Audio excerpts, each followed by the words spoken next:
si on regroupe donc tous les termes anthropiques dans notre bilan, on aboutit à la formulation donc, du second principe de la thermodynamique. La variation d'entropie, c'est l'entropie d'échange plus l'entropie de création. Bien. Donc là, je redis, il est important de bien faire attention aux notations. C'est un peu, en fin de compte, le même type de notation que pour le premier principe. Quand on utilisait le premier principe sous forme usuelle, on avait la variation d'énergie interne, delta U, qui était égale au travail, W, plus le terme de transfert thermique, Q. Donc, je vous avais dit, attention, au niveau des notations, ça n'a pas de sens de noter delta W ou delta Q. Donc, je vous ai dit, le travail, le terme de transfert thermique dépendent du chemin suivi et donc il faut intégrer le long du chemin de la transformation pour correctement avoir accès au terme de travail et de transfert thermique. Et c'est la raison pour laquelle, dans le premier principe, on notait delta U, puisque là, pour l'énergie interne, c'était bien U final moins U initial. Par contre, cette variation d'énergie interne était liée dans sa formulation usuelle du premier principe à deux grandeurs énergétiques, le travail, W, et le terme de transfert thermique, Q. Et bien ici, c'est à peu près la même chose pour le second principe. On a la variation d'entropie, qui est égale à S final moins S initial, qui sera liée à deux termes, à la variation de deux termes, donc l'entropie d'échange qu'on notera SE et l'entropie de création que l'on notera SC. Donc là, attention, encore une fois, c'est une faute entre guillemets grave si on note delta SE ou delta SC, puisque le triangle, je vous rappelle, ça veut dire valeur finale moins valeur initiale. Et on n'a pas le droit de dire ça pour les deux termes qui sont ici, puisque ces deux termes dépendent du chemin suivi, et donc il faudra intégrer le long du chemin suivi. Bien, on peut faire quelques remarques un petit peu plus générales. Donc, si on a un système qui est isolé, il n'y a pas d'échange d'énergie entre le système et le milieu extérieur. Donc, le terme d'échange, il est nul. Et donc, l'entropie ici de création s'identifie à la variation d'entropie du système. Et comme l'entropie de création, c'est un terme qui est supérieur ou égal à 0, on a delta S qui est supérieur ou égal à 0. Et donc, encadré à ce niveau-là, vous avez une autre formulation du second principe, à savoir pour un système isolé, l'entropie augmente au cours d'une transformation irréversible et reste constante pour une transformation réversible. Donc attention, quand on a cette formulation-là du second principe, il ne faut pas oublier le point de départ, à savoir que c'est pour un système isolé, puisque pour le système isolé, on a l'entropie d'échange qui, elle, sera nulle. Par contre, si le système est non isolé, la seule chose que l'on sait, c'est que le terme qui est ici, il est supérieur ou égal à 0. Par contre, les deux autres termes, eux, peuvent être positifs ou négatifs. Tout dépend en fait de la transformation que l'on opère, mais ça n'a rien de contradictoire de trouver une variation d'entropie delta S ici qui est négative pour une transformation. Tout dépend en fait de la transformation considérée. Donc si le système n'est pas isolé, ce terme-là, comme celui-ci, peuvent être négatifs. Par contre, si le système est isolé, du fait que l'entropie d'échange est nulle, la variation d'entropie, elle est forcément supérieure ou égale à 0. Bien. Et donc pour finir, au niveau des remarques, voici comment on va s'y prendre pour utiliser donc, le second principe. Pour savoir si la transformation est réversible ou pas, puisqu'en gros, ça va se limiter en ce qui nous concerne, on va calculer la variation d'entropie du système. Pour cela, il suffit d'utiliser les formules qu'on vous rappellera pour le gaz parfait, la phase condensée idéale, ou que vous devez connaître pour le changement d'état. Ensuite, vous calculez l'entropie d'échange grâce à la relation entropie d'échange, c'est la somme sur tous les thermostats des QI sur les températures de contact. Et donc là, à ce niveau-là, vous verrez qu'on sera souvent obligé d'utiliser le premier principe, simplement pour avoir accès au terme de transfert thermique, puisqu'on a dit que pour avoir accès au terme de transfert thermique, on n'a pas de formule générale, il faut évaluer la variation d'énergie interne, il faut évaluer le travail des forces de pression, et par différence, on a accès à ce terme de transfert thermique. Alors, en tout cas, pour la formulation usuelle du premier principe, sinon il faut utiliser la formulation un peu plus générale du premier principe, mais en tout cas, pour avoir accès à l'entropie d'échange, la plupart du temps, on sera obligé d'utiliser le premier principe pour avoir accès à ce terme de transfert thermique. Donc en gros, vous avez dit en thermo, ça se limite à une équation, une inconnue. Alors, là, maintenant qu'on a rajouté le second principe, ça sera souvent deux équations, deux inconnues, mais ça ira guère plus loin. Bien, une fois qu'on aura la variation d'entropie et l'entropie d'échange, par différence, pour pouvoir avoir accès à l'entropie de création, et puis donc conclure quant à la réversibilité ou non de la transformation. Une fois qu'on aura fait ce petit calcul, si on trouve une entropie de création qui est strictement positive, ça veut dire que la transformation est irréversible, et à ce moment-là, il faut essayer qualitativement d'interpréter pourquoi la transformation est irréversible. Donc en fait, il existe trois principales causes d'irréversibilité. C'est la diffusion thermique, la diffusion de particules et le cas des transformations brutales. Donc la diffusion thermique, ça vous l'étudierez donc en deuxième année.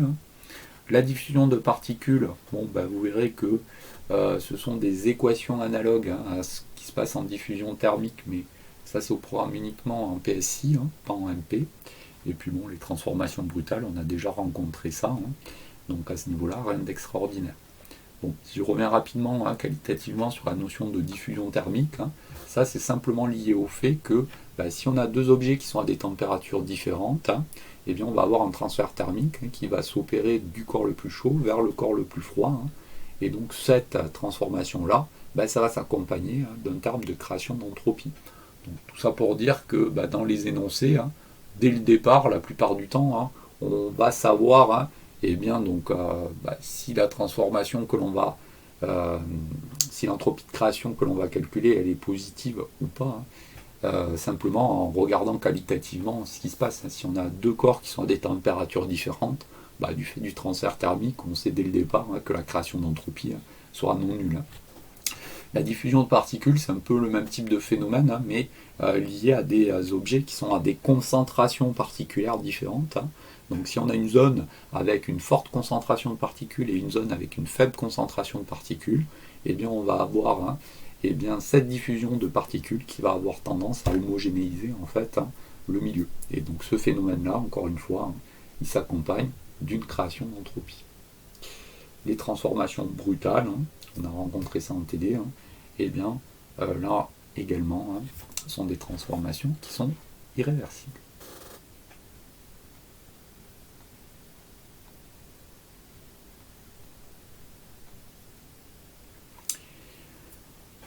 La partie grand 3 du cours consiste à s'intéresser à quelques bilans anthropiques particuliers, puisque vous allez voir que du fait des limitations du programme en sup, là, à savoir que le système il est en contact avec un thermostat, on tourne un peu toujours autour des mêmes exercices, donc on va en lister un certain nombre. Mais avant de commencer à ces exercices, de s'intéresser à ces exercices classiques, on va donc s'intéresser à la transformation adiabatique irréversible d'un gaz parfait. On va voir que ça nous permet d'introduire une nouvelle relation qui va être intéressante pour nous. Bien. On va s'intéresser ici dans cette première partie à un gaz parfait qui va subir une transformation qui va le mener d'un état 1 caractérisé par les variables d'état P1, V1, à un état 2 caractérisé par les variables d'état P2, V2, T2. Si on s'intéresse à la variation d'entropie de ce système, c'est un gaz parfait. Donc je peux utiliser par exemple le couple de variables température-volume. Donc j'ai réutilisé rien d'autre que la variation d'entropie du gaz parfait qu'on avait donné dans la partie grand 1 du cours. On aboutit à cette variation d'entropie qui est ici. Bien. Le second principe nous dit que la variation d'entropie, c'est l'entropie d'échange plus l'entropie de création. Si la transformation elle est adiabatique, ça veut dire que notre entropie d'échange ici elle est nulle, puisqu'il n'y a pas de terme de transfert thermique mis en jeu entre le système et le milieu extérieur. Et si en plus on lui donne le qualificatif de réversible, l'entropie de création elle est nulle. Et donc pour une telle transformation adiabatique et réversible du gaz parfait, on se rend compte que la variation d'entropie de ce gaz parfait va être nulle. On dit aussi que la transformation elle est isentropique. Bon, si on regarde un petit peu quelles sont les conséquences pour nous, en reprenant la variation d'entropie que l'on avait rappelée juste avant, cette variation d'entropie, ici, elle est nulle. Si je m'intéresse à ce terme qui est ici, qui est nul, La capacité thermique à volume constant, je vous rappelle, on avait établi son expression, c'est Nr sur gamma moins 1. On a donc le CV qui est ici, fois ln de T2 sur T1 plus Nr ln de V, qui va être égal à 0. Attention, il manque le 0 ici. Et donc, si je simplifie par Nr et que je fais rentrer le gamma moins 1 ici dans le logarithme népérien, j'arrive jusqu'à cette formulation qui est ici. L'intérêt de faire rentrer ici le gamma moins 1 dans le logarithme népérien, c'est qu'on a une somme de deux logarithmes népériens, et donc on va pouvoir regrouper les deux termes qui sont ici.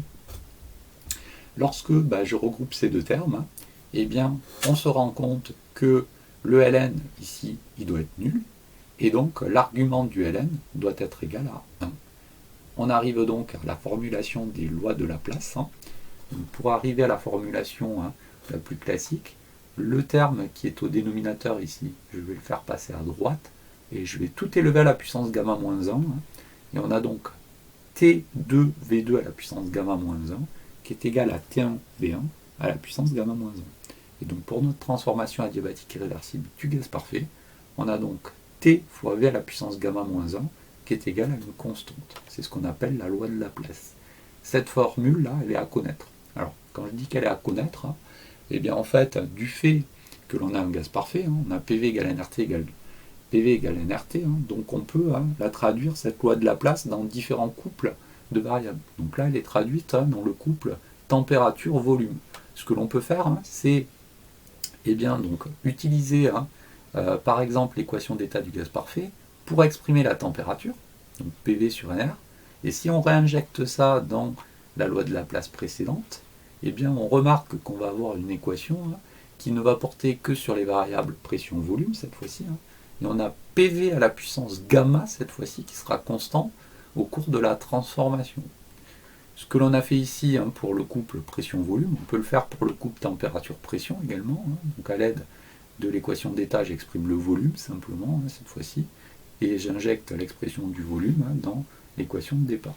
Et on a donc T à la puissance gamma fois P à la puissance 1 moins gamma qui est égal à une constante. Et donc vous remarquez que les lois de Laplace, en fin de compte, elles peuvent prendre trois formulations différentes suivant le couple de variables avec lequel on travaille.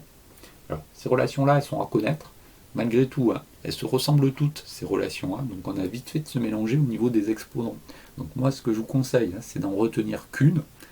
En général, celle que l'on retient, c'est celle-ci. PV à la puissance gamma égale constante. Et puis les deux autres, on les retrouve facilement à l'aide de l'équation d'état du gaz parfait.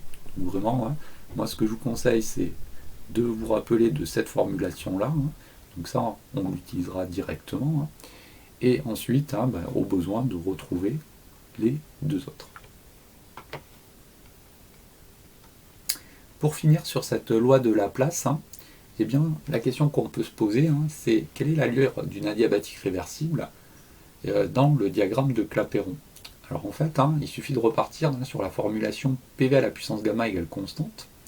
Et on remarque, lorsqu'on fait passer le terme de volume de l'autre côté, qu'en fin de compte, on a une fonction puissance. Donc si on a une fonction puissance, on va avoir une courbe qui, au visuel, va ressembler donc à l'isotherme, puisque l'isotherme, je vous rappelle, c'est une range d'hyperboles. Donc fonction puissance, hyperbole, ça va se représenter à peu près de la même manière dans le diagramme de Clapeyron.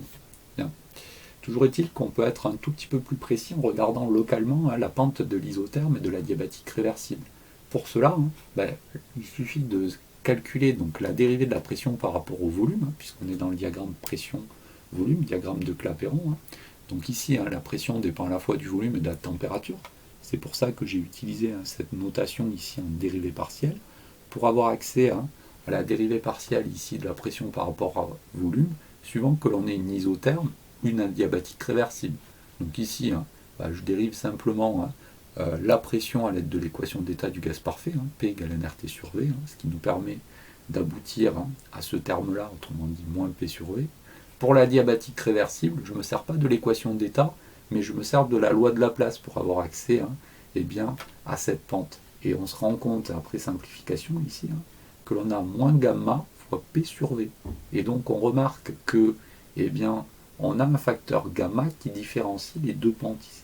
Et comme gamma c'est le rapport CP sur CV et que c'est un terme qui est strictement plus grand que 1.